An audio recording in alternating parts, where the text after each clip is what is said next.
On June 23, 1943, Oberfeldwebel Konrad Eisner felt the transmission seize beneath him with a grinding shriek that cut through the roar of the engine, and in that instant he understood that the machine they'd been promised would save the Reich was trying to kill them instead.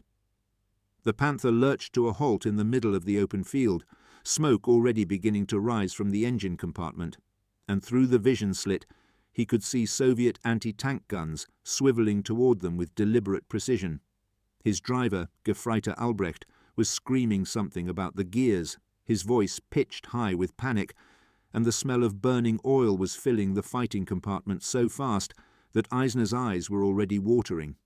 The tank had been operational for less than 40 minutes since leaving the assembly area, had fired perhaps a dozen rounds, had crossed terrain that was relatively flat and undemanding, and now it sat immobilized, a 50-ton monument to some catastrophic engineering failure that Eisner couldn't begin to comprehend, because they'd been told these were the finest tanks ever built, superior to anything the Soviets could field, the weapon that would turn the tide at Kursk and demonstrate German technical supremacy once and for all.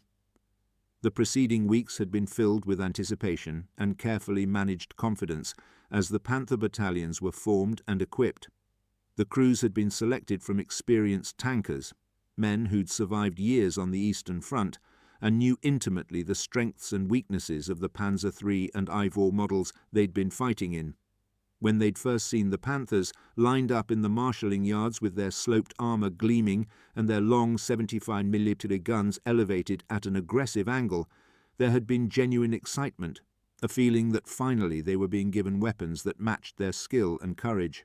The specifications had been impressive on paper. Frontal armour that could defeat any Soviet anti-tank round at normal combat ranges, a gun that could penetrate the armour of any enemy tank, speed and mobility that would allow them to dominate the battlefield.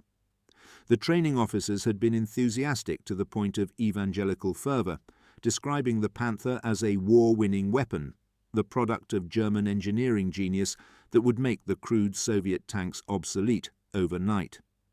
What the training officers hadn't mentioned, what none of the technical briefings had covered, was that the final drive assemblies were catastrophically unreliable, that the transmission had been rushed into production before the design was fully proven, that the engine was prone to overheating and fires, that the fuel system leaked, that dozens of critical components were failing at rates that made sustained operations impossible.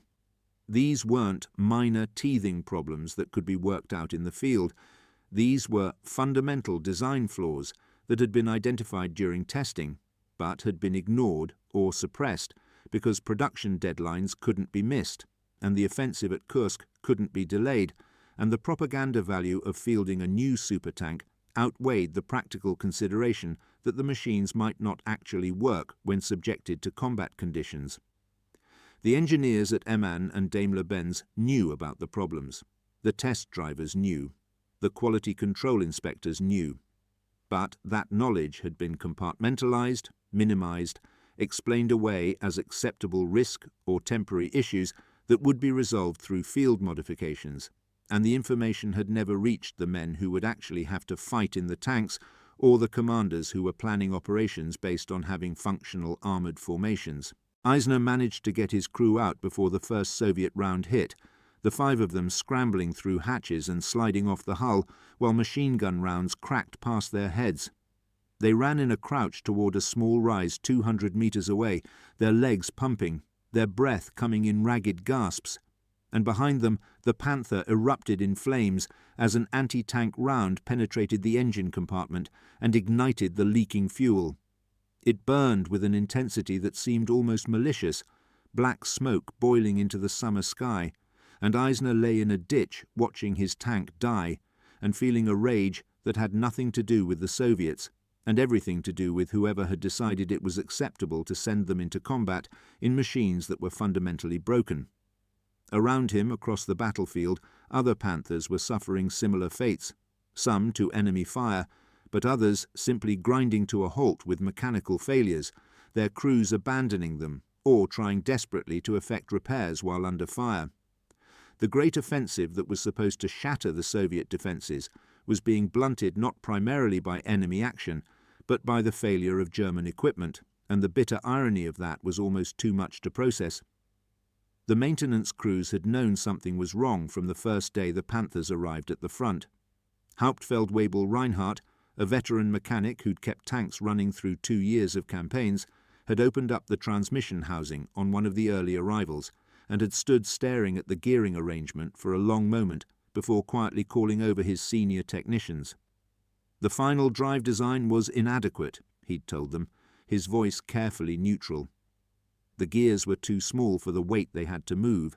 The bearings were undersized. The whole assembly looked like it had been designed for a much lighter vehicle and then adapted without proper engineering review. He'd seen similar issues before in prototypes and test vehicles, but never in a production tank that was supposedly ready for combat operations.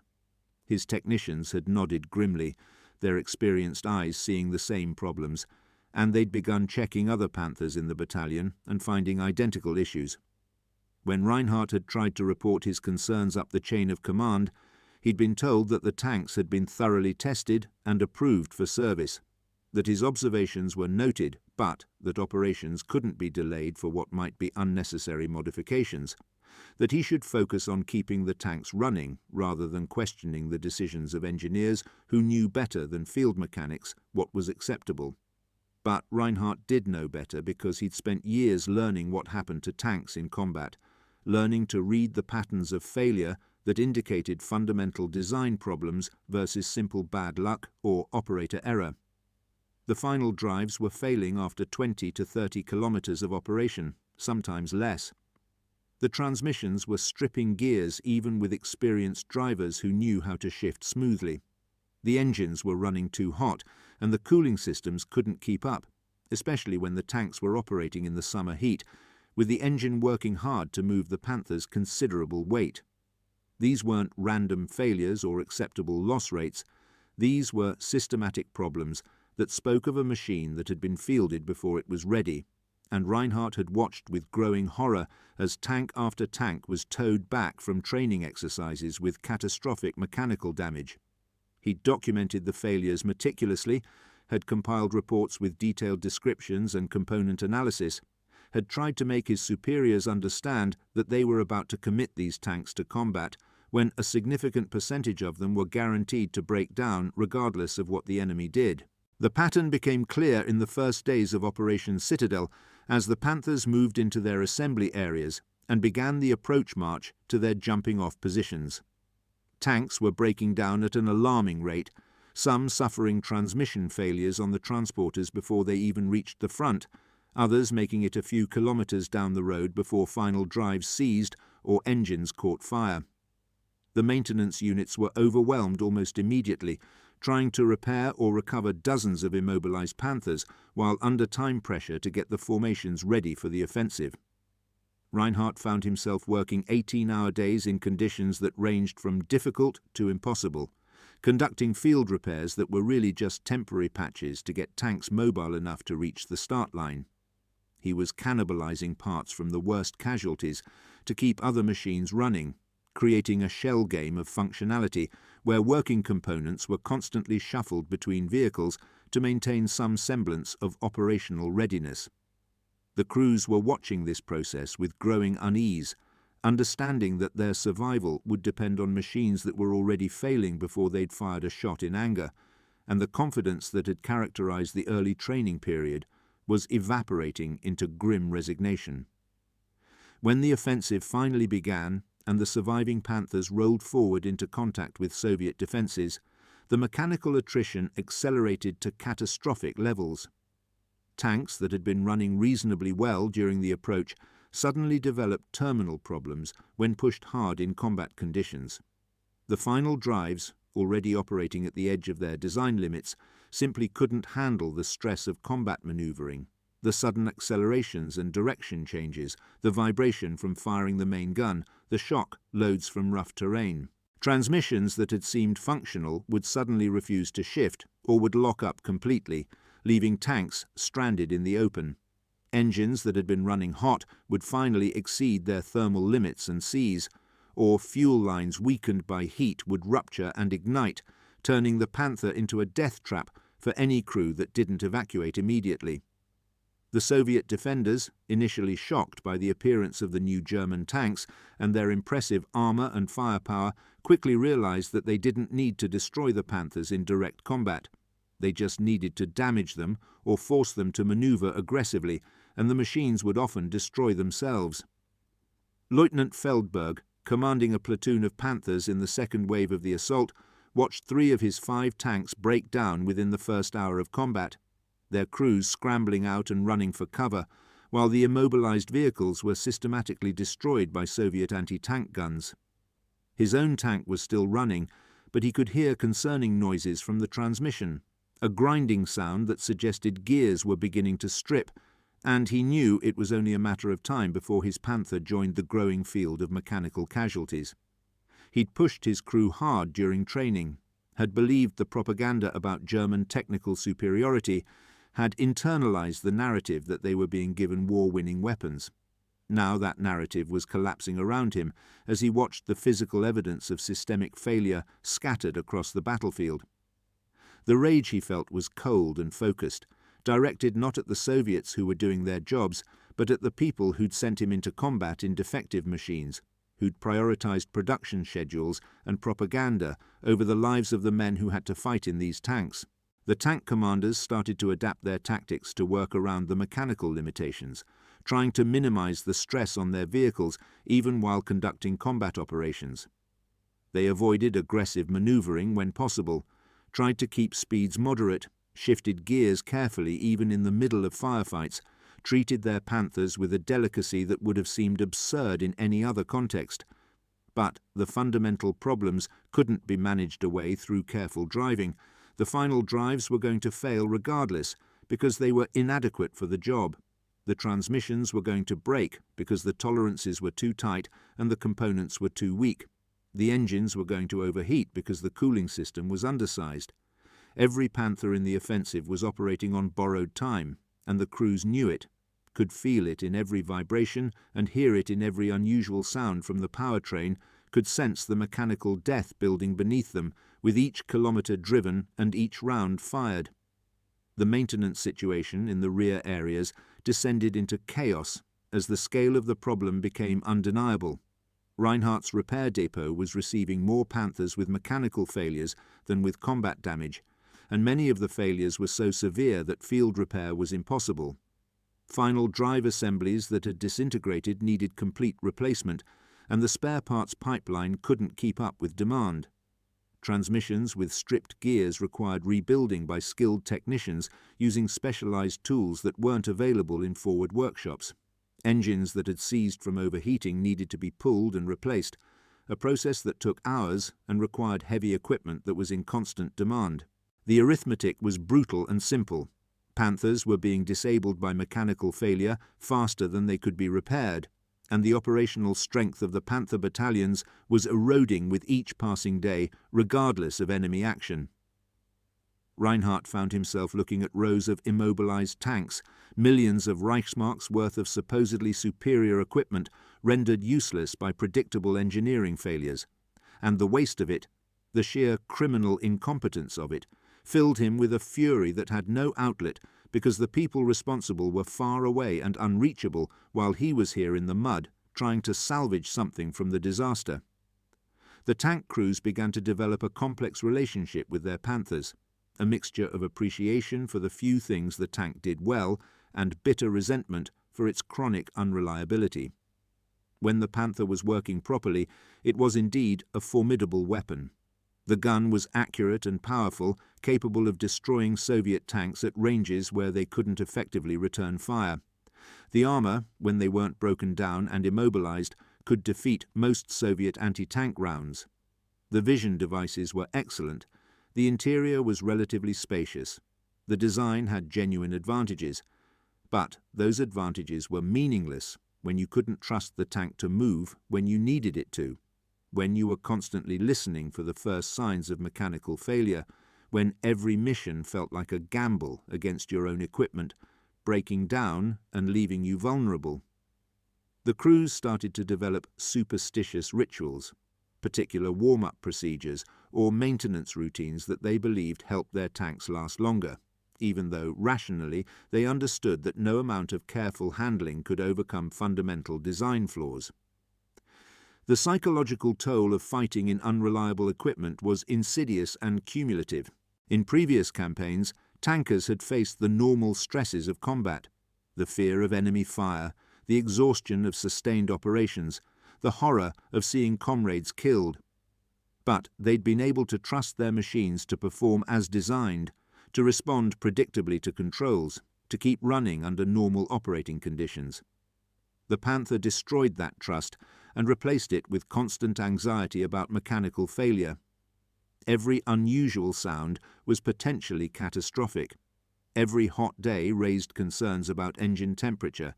Every kilometre driven brought them closer to the statistical likelihood of a breakdown. The crews found themselves more afraid of their own tanks failing than of enemy action, because at least you could fight back against the enemy, could take evasive action or return fire, but there was nothing you could do when your transmission suddenly seized or your final drive disintegrated, except hope you could get out before your immobilized tank was destroyed. Word of the Panther's problems spread through the Panzer divisions with the speed of any bad news in a military organization, distorted and amplified by rumor, but fundamentally accurate in its core message. The new tanks were unreliable, the mechanical failures were not isolated incidents but systemic issues, and the High Command had either known about the problems and ignored them, or had failed to conduct adequate testing before fielding the weapon. Tankers who were still operating Panzer IVs or captured Soviet T-34s looked at the Panthers with a mixture of envy for their superior firepower and relief that they weren't having to deal with the mechanical nightmare.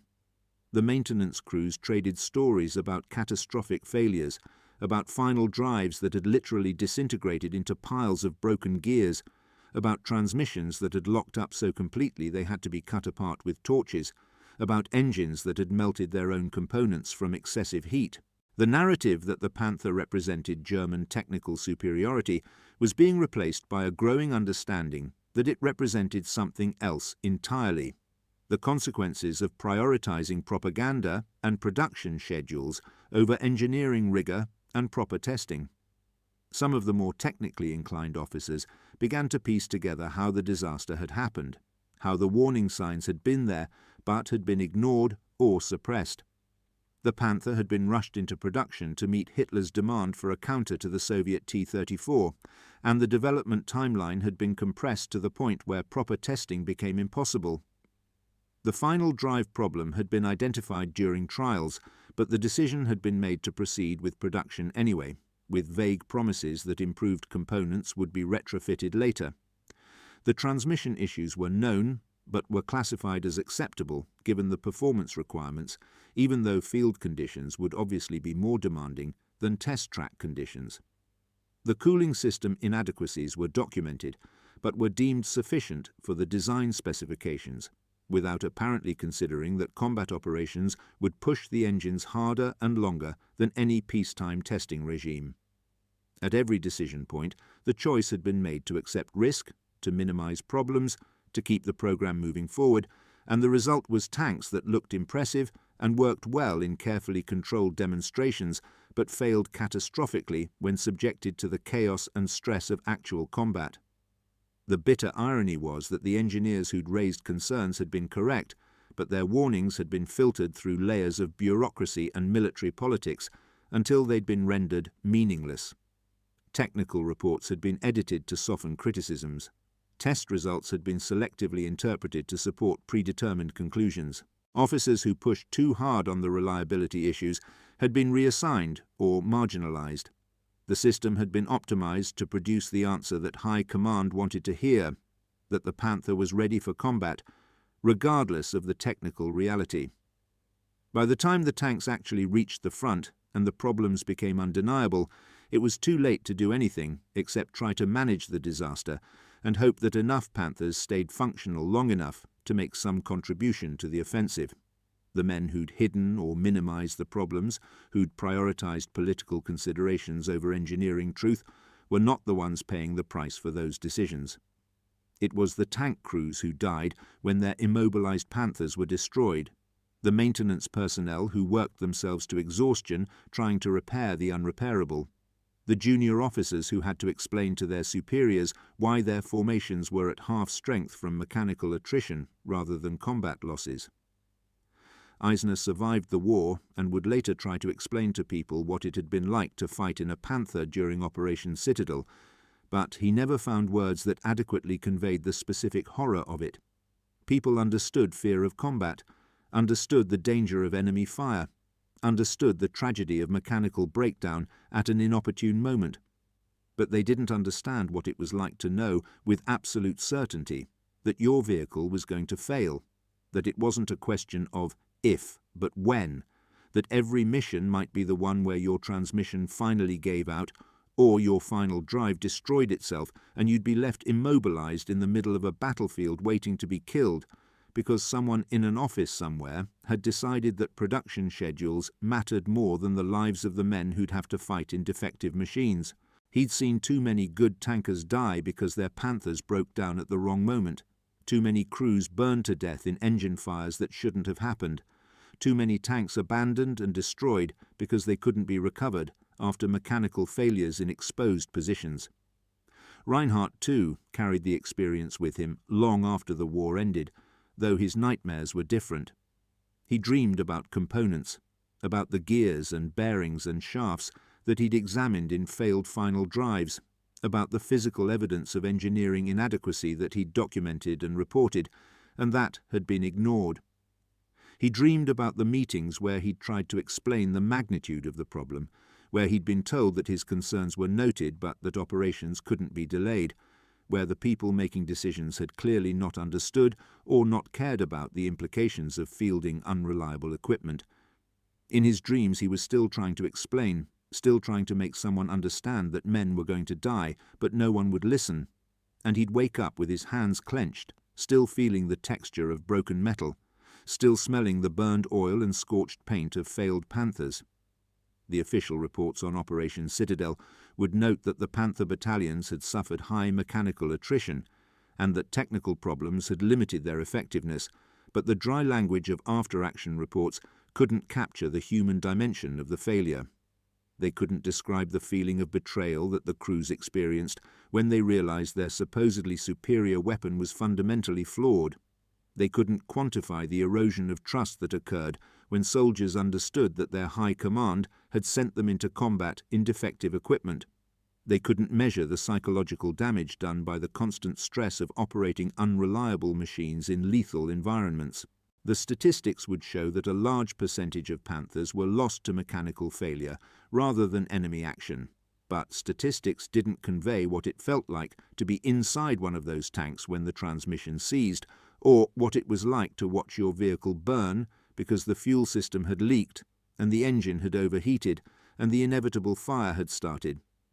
The engineers at MAN and Daimler-Benz would eventually fix many of the Panther's problems, developing improved final drives and better transmissions and more reliable cooling systems, and the later production models would be significantly more dependable than the early versions.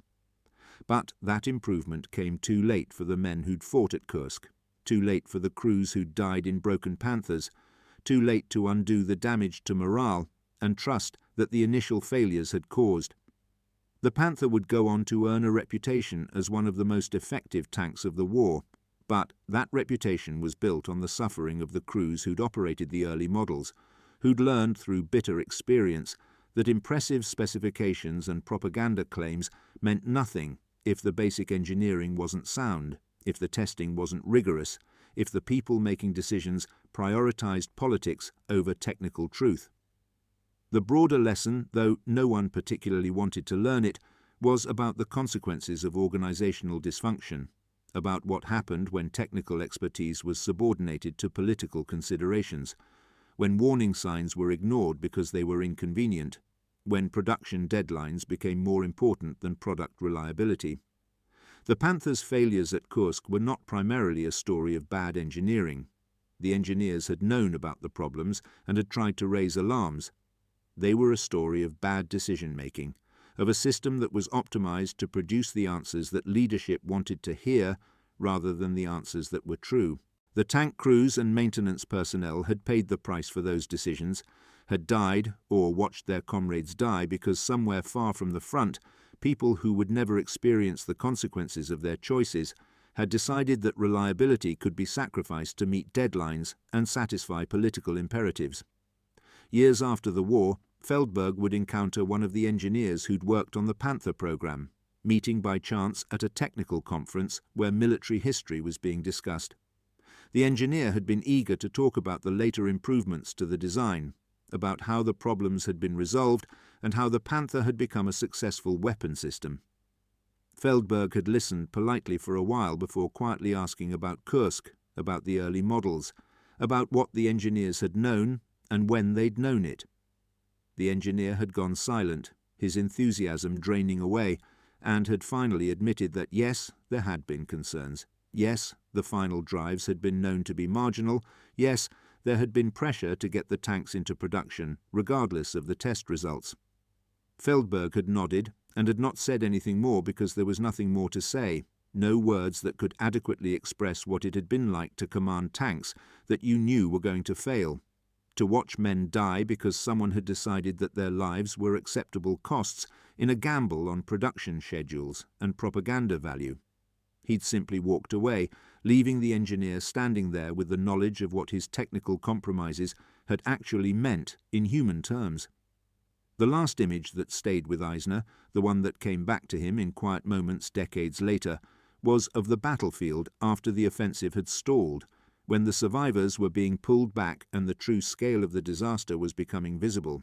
Dozens of Panthers sat scattered across the landscape, some burned out from enemy fire, but many simply abandoned after mechanical failures, their crews evacuated and the tanks left behind because there was no practical way to recover them all. They looked oddly peaceful in the late afternoon light, these weapons that had been built to dominate the battlefield, now reduced to static monuments to engineering failure and organizational dysfunction. Eisner had stood on a slight rise, looking out over that field of broken Panthers, and had felt something break inside himself, some last remnant of faith in the competence and honesty of the people directing the war effort. He'd been willing to risk his life, had accepted that combat meant facing death, had made his peace with the ordinary dangers of warfare. But this was different. This was betrayal, not by the enemy but by his own side, by people who'd known the tanks were flawed and had sent men out in them anyway. And that betrayal cut deeper than any fear of combat, because it poisoned the basic assumption that had sustained him through years of war, that the people in command, whatever their faults, were at least trying to give their soldiers functional equipment and honest information. The Panthers had taught him that assumption was false, and that knowledge, once gained, could never be unlearned, could never be set aside or forgotten, and it would colour everything that came after in the war and in the decades of peace that followed.